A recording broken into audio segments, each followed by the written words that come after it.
Welcome, everyone. We are here with Maryann Kelly as part of the We Are One Summit. So welcome, Maryann. Oh, thank you so much. It's really an honor to be here. Aw. Well, I want to tell everybody a little bit about you.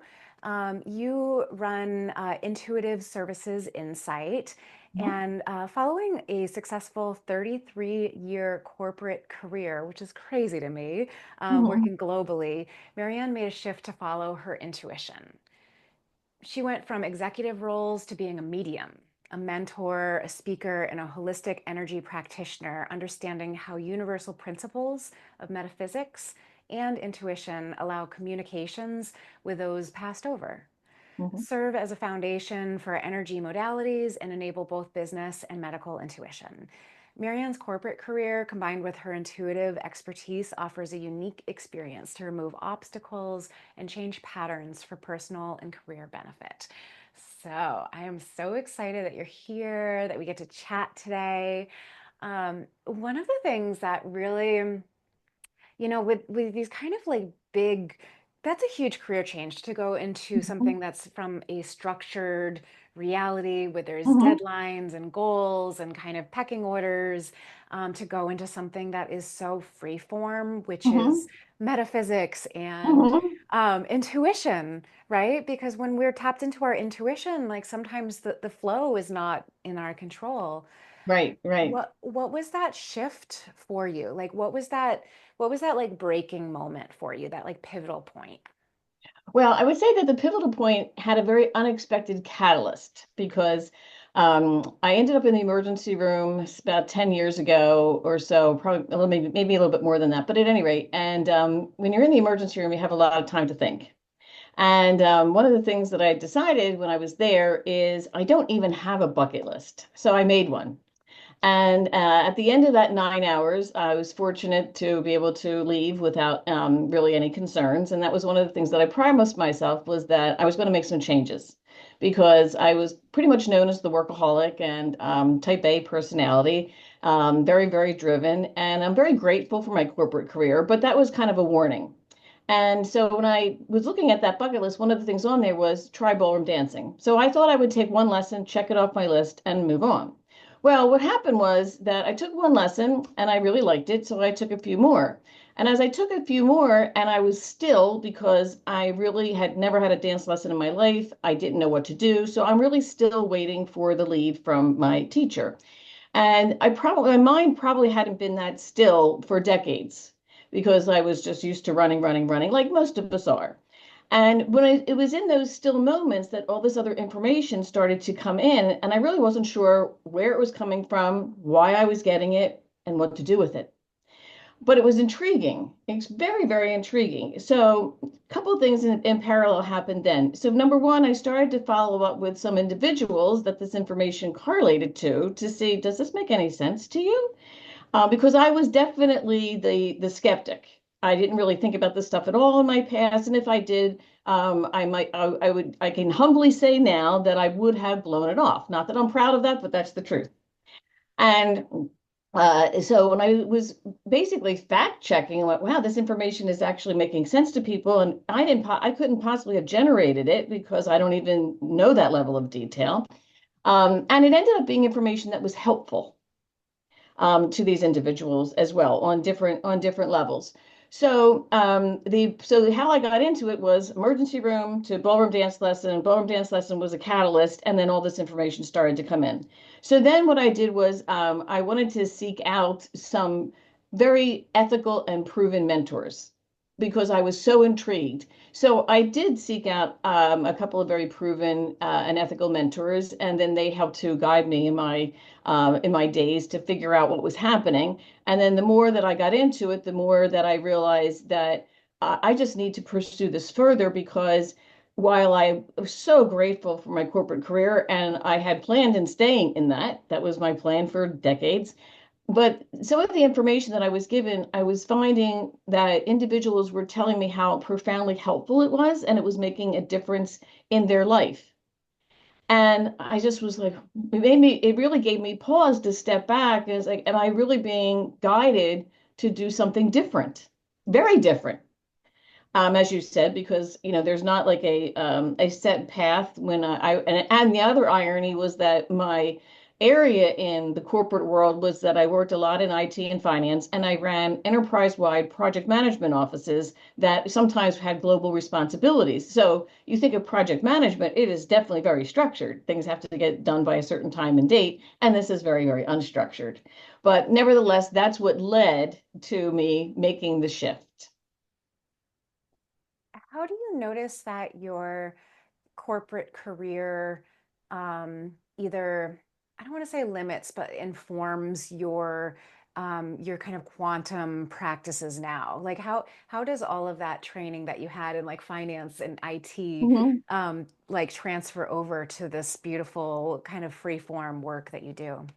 Yeah, so what I found is that I really did enjoy working globally when I was in the business world, and I'd like to be able to continue that. So that's one factor. I definitely can continue and have continued to work globally because the quantum field obviously serves all of us. So that's number one. Number two is that one of the things that I really enjoyed about my corporate career, even though the last several years of it were, at the higher levels, say, but I started, from the ground up. So I had been in so many positions earning my way, through those ranks. So I worked with a lot of different people, both from entry level to executive level, but I also worked with a lot of cultures around the world, and I lived overseas for a couple of years as well. So that background and being able to understand things from a different person's perspective, whether they're from a different culture, whether if they're from a different department, whether they're from a different point in their career, also enabled me in this work to be able to meet people where they are. And I think lended credibility to me in this role, because one of the things I was initially concerned about was that there are some understandable concerns about us in this profession in terms of, is this really fraud? Is it, on the up and up? And ethics is important to me. So when people see my background and they're like, well, I'm from the corporate world too, and if she's doing this, I kind of can identify with her. And so I find that actually a lot of my clients actually do have corporate backgrounds. And that's one of the reasons why they seem to be attracted to me is because I've lived in that world in the trenches on the front line. Yeah. So what lights you up now? What is the thing that really allows you to kind of keep sparking and keeping your yeah, like what lights you up? Well, so I've always been the kind of person that never wanted to settle. I was always interested in continual learning and growing and moving on. And so clearly, with this as the landscape, the quantum exposure, I'm always growing and learning. The other thing, though, is while I was, again, fortunate and successful at making a difference, say, with the corporate metrics, because everything has to be measured, there isn't really a way to measure the profound difference that clients have told me that has happened as a result of interaction. And I'm careful in how I phrase that because I'm the facilitator. The actual wonderful effect is truly collaborative, and it's the result of divine intervention with where that person is on their journey, how ready they are, how open-minded they are. And I'm coming in, trying to be the absolute best conduit I can possibly be using whatever tools I'm guided to offer. But to net out that answer, it would be when a client has said, "You helped me get closure," which I never thought I could get. You were the one that came up with some additional pieces of information that really helped my doctor take things further in a direction that proved very helpful. Or, you just have to really make a profound change because sometimes people are, we're all afraid of change usually at some point in time. And having a little bit more guidance and a comfort level to help a person get through and navigate a change and understand what the change perhaps needs to be is a big difference. How do you notice that, because we're talking about like the We Are One Summit and Hmm. our interconnectedness. Hmm. How do you observe the sort of we are one principles in action? How Hmm. do you notice that kind of web of life? Yes. Yeah. So, as I said earlier, when I was in the corporate world, I used to really enjoy working globally because I enjoyed the different interactions with the different cultures. And working now in this field, the language of energy is agnostic to culture, continent, anything. So the We Are One Summit really has the theme personifies the life that we're trying to lead as far as being open to everybody and everybody that wants to participate with us. But in addition to that, the amount of solutions and information that is available that I learn more and more about every day in terms of how we're much more alike than we are different. The collaborative effect is exponential. Definitely the sum is greater than the parts. And so the that whole theme of the We Are One, it helps to further emphasize the reality that the more that some of us are doing well, the more that we're able to help others do well. And then it moves on from there. So that the more that we can see that, we can capitalize on it, not just for an individual benefit, but for an entire benefit. The other thing about the We Are One Summit is that because we're working at the quantum level, well, nothing's faster than that. So if you want to implement change, fast, you're not necessarily limited by technology. And I'm a former IT person saying this, and IT provided a wonderful career for me, so I have nothing against IT. But when I started to experience communications at the quantum level, I was blown away. And it's available to everyone through, 7 by 24 by 365. And it's the language of energy. So that's what I guess keeps me pumped every day because it's just you're constantly learning, it's constantly collaborative, and it's just so helpful. Would you be interested in doing a little demo of your work for everybody Sure, listening? All sure. right, let's So get into the nitty-gritty. yeah, so this is what I like to share with people that are either wanting to really learn it, or if you're a skeptic, and I just say, the reason I don't shy away from skeptics is because I was one. So I totally get that. And so what I suggest to people is pick someone, or if it's not someone crossed over, you can pick the universe. All right. But I want you to come up with 5 simple questions that you know the answer is yes to. Closed-end questions that you know the answer is yes to. For example, is my name Maryann? Yes. Do I have a red shirt on today? Yes. Do I live in the United States? Yes. So you get the idea. 5 very simple questions that you know the answer is yes to.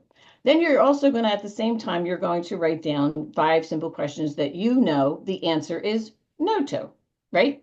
And then similarly go there. So in the first week, every day around the same time, and you're only going to spend maybe 5 or 10 minutes a day on this exercise, but it's to show how you can receive messages with consistency. So you will ask, say, a loved one crossed over, or you can ask the universe if that appeals to you more.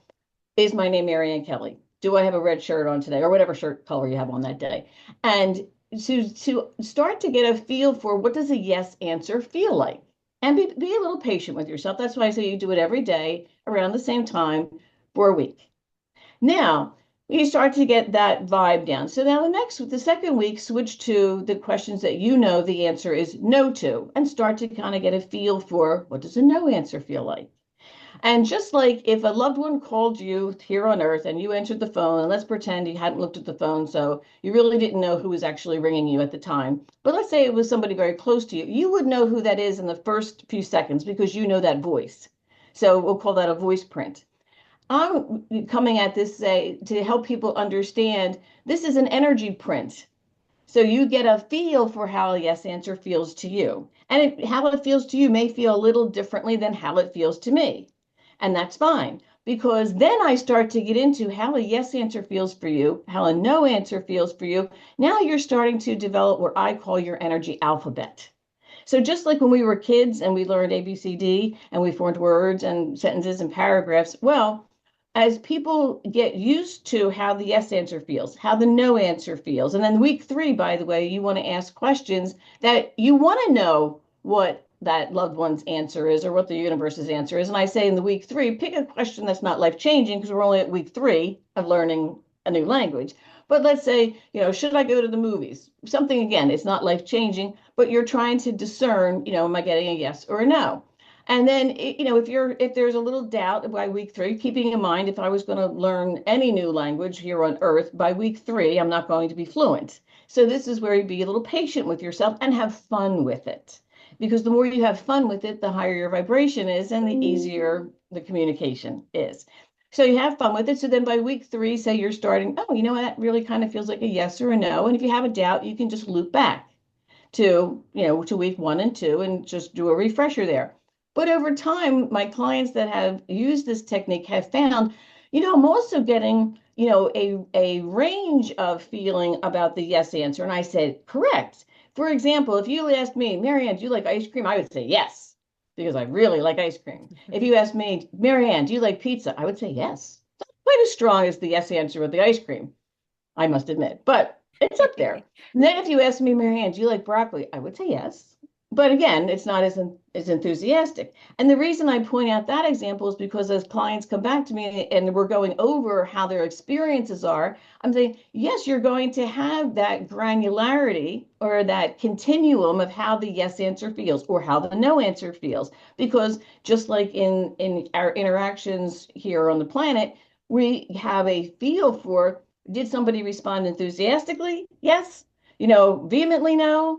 What is the range there? And so in the same way, we can get that level of granularity with the language of energy. Then, of course, it becomes further and further advanced, just like when we would learn a new language here on Earth, in that then words can come in, symbols can come in.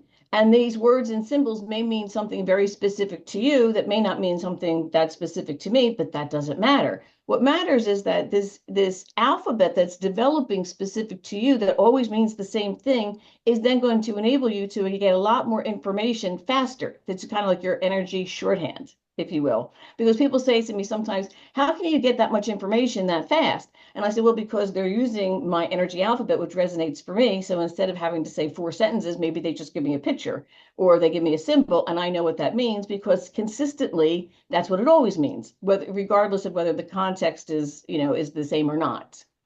And so that's really what I love sharing with people because I'm so passionate about this work that I want everybody to be able to realize how accessible it is, whether they want to use it just for themselves or whether they want to use it, in service of others, etc. But that is the exercise that I start people out with that want to learn how to access their intuition because I call intuition the language of energy. And then this is a way that also they can start to see how they can communicate with the quantum field, whether that's communicating with a loved one crossed over or with the universe at large. So the energy alphabet is sort of you're developing your yes and your no, and you're starting to feel the strength of a yes and the strength Mhm. of a no. Right. And then And then later, of course, it comes, more things come in. Like with me, if I see if the image that they're giving me is a palm tree, that's very specific to me, but it means something very, very consistent.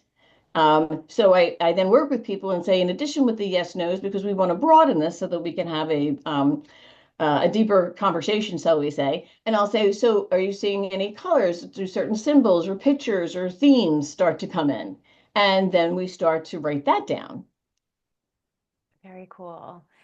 So was mediumship your sort of like gateway? Was that the Yes, first thing that like yes. you came from corporate, you went straight into Mhm. mediumship?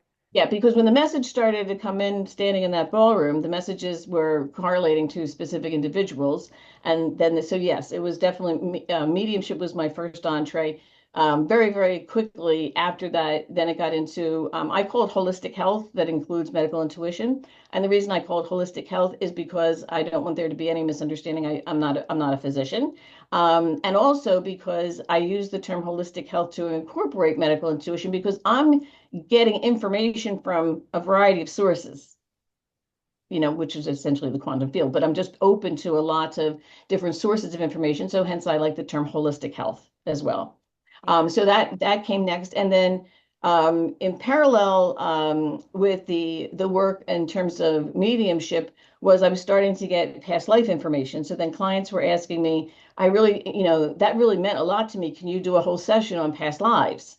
And so that was another indication, that was another piece of direction. So then my portfolio or my list of services developed to include past lives.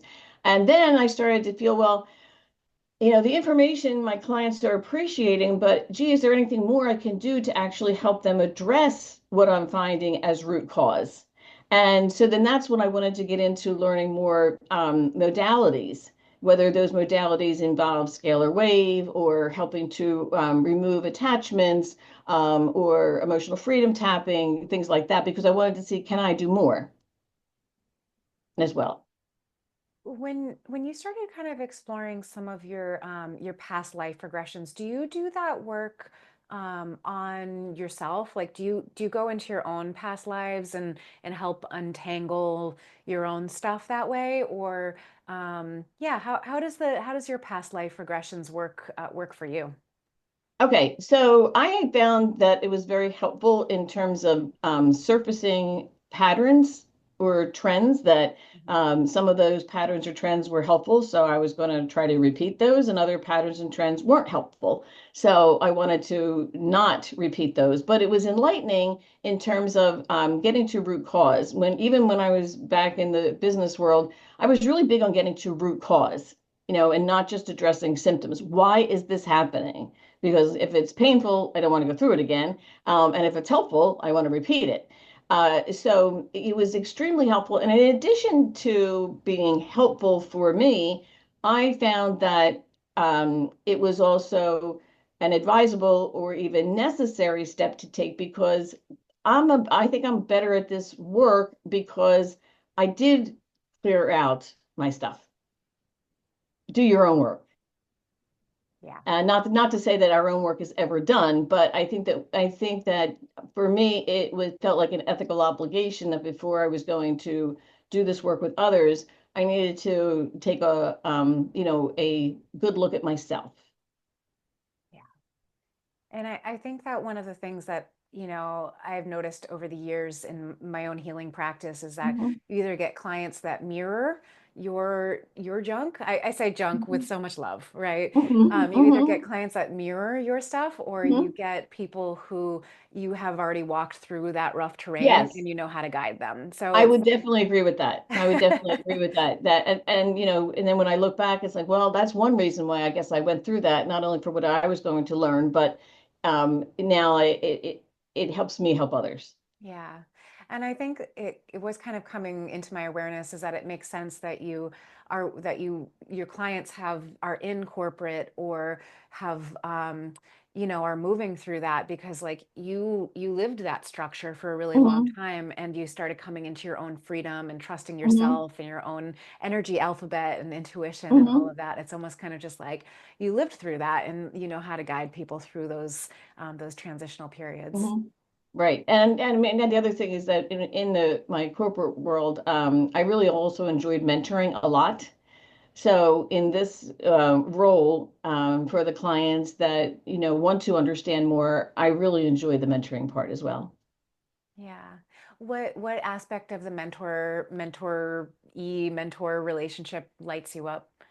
Well, I think when people realized how empowered they can be, Mm. and how so much of really is so accessible to them that they hadn't understood before, because that's what happened to me, and that there's other ways to navigate life that um, I think this work and being able to access your intuition, it's another tool set that you become aware of that you can use that makes life easier. It's not, and people say, oh, your life must be really easy. And I said, I'm not complaining about my life at all. But the point is that, I still, go grocery shopping and pay bills and live on the planet and, bob and weave with the challenges that come along. But it is definitely, um, I would say, easier. And also, you have greater insight as to why some things are happening. So what I really like about mentoring is empowering people so that they don't I don't want you to have to need me. I want to help you understand how you can do it too. Certainly I'm happy to do this with you and for you, but especially if you want to get into the mentoring side of it for your own personal reasons or if you want to be of service to others, I really get a kick out of, when the next session and the client are like, oh, this happened and this happened and then this made sense. And then because then they're excited. And then that goes back to, your We're All One Summit idea, because then we have another person that the light bulbs are going off. Yeah. It feels like that kind of reciprocity is being Yes. held very very tenderly with you. So, Maryann, what are you currently working on, kind of within your own learning process, within your own healing process? Like, what are you working on right now? So, well, I'm writing a book, number one, Ooh, about my journey, and also how my practice evolved. And the other thing that I'm writing about is, I call it the Maryann 12 R's of worthiness, because I found that when I'm working with clients and they don't feel worthy of unconditional love, that there's several components that are common to that. So I want to try to help people understand, that's one, I guess, common denominator root cause that I'm finding as well. And then the other thing that I am working on is helping people in business understand that this isn't just woo-woo. So, and how I try to frame that with I'll say my former business colleagues or my new clients that come from the business world, is, in the business world, it was a good thing if you often would say, this is out of the box thinking, right? And so when I'm trying to explain, this work, and you can imagine, because years ago, my tribe were all business colleagues. And so when I was meeting with them to kind of say, hey, this is what I'm up to now.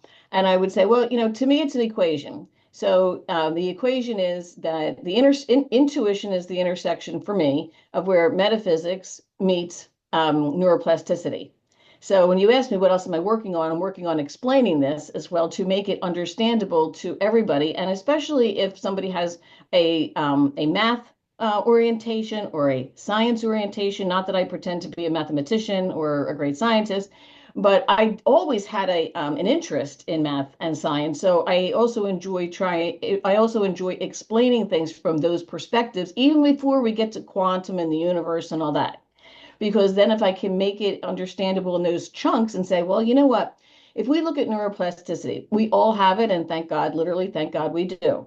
So if we look at it in more of the extreme, let's say somebody has had an awful stroke, but yet they're able to develop new neural pathways, to still energize, or to provide the nerve function to that arm or the leg or whatever.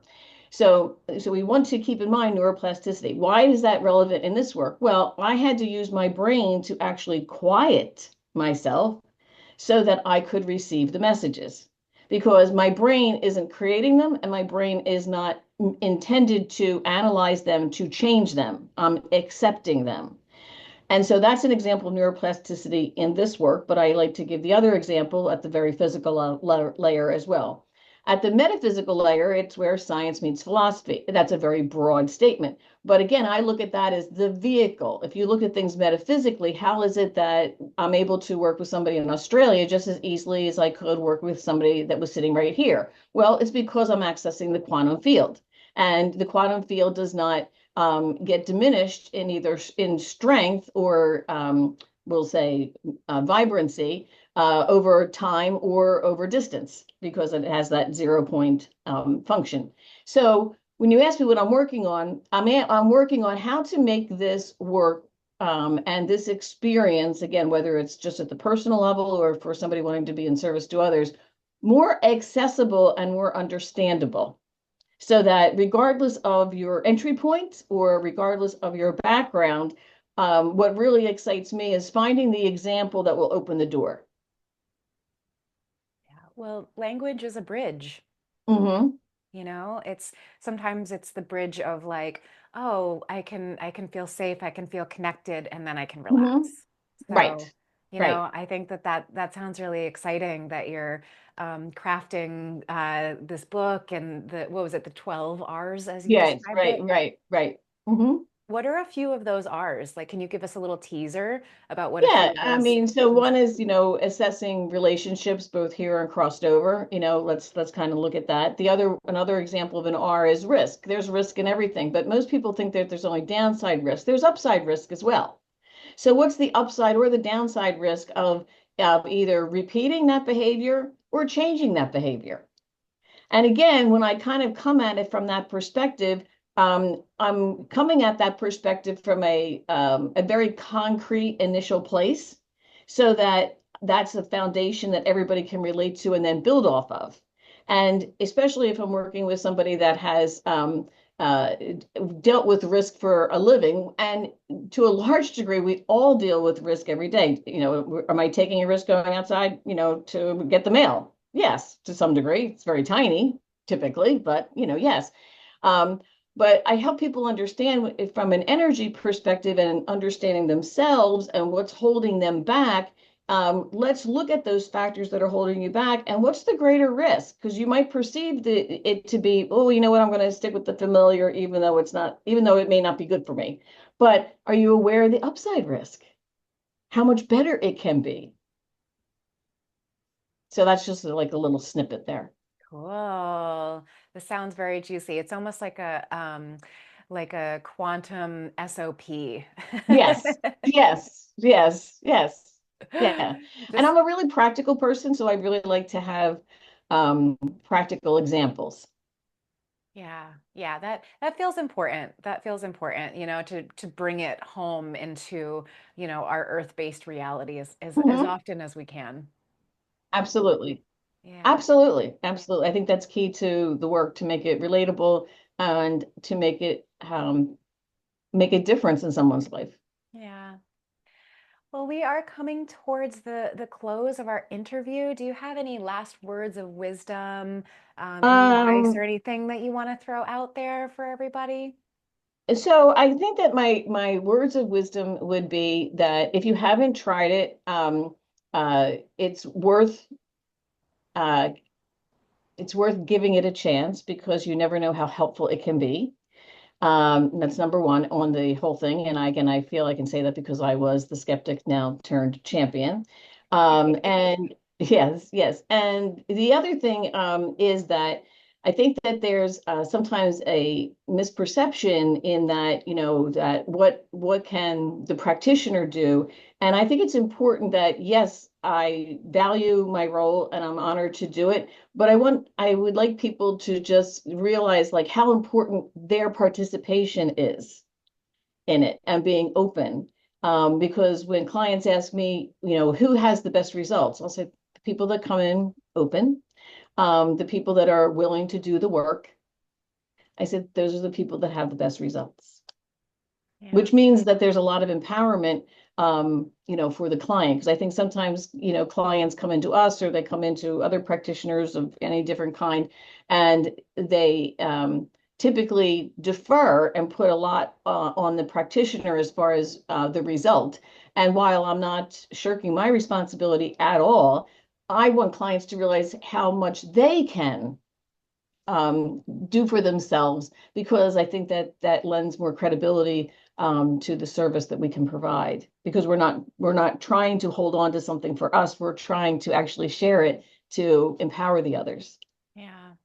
It sounds like you are, really wanting to kind of like keep re-gifting your Hmm. skills, and keep Right. keep sharing and keep saying that like, oh, you can do this too. It doesn't, I Hmm. think there's always that like, especially when I was growing up, there was always this idea that like, oh, like a psychic or an intuitive, they were always called psychics back in the day, but Hmm. Hmm. I always feel like it was such a removed skill. It was something you were born with. And Hmm. I like how you're discussing it as, oh no, this is very teachable. This is very practical. Hmm. Like this is Hmm. something that we can build a skill set around. Yes, absolutely. And it's, yeah, it just normalizing it. Like I really that it's everybody has access to this. Yeah, so I don't say that I have a gift. I say that we all have access to this. That's why I describe it in the way that I do. It's the Yeah. language of energy, help you to just to see the patterns and all that.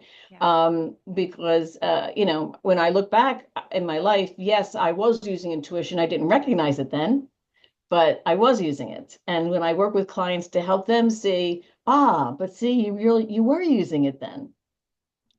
And I think that then that helps them have their own light bulb moments. Beautiful.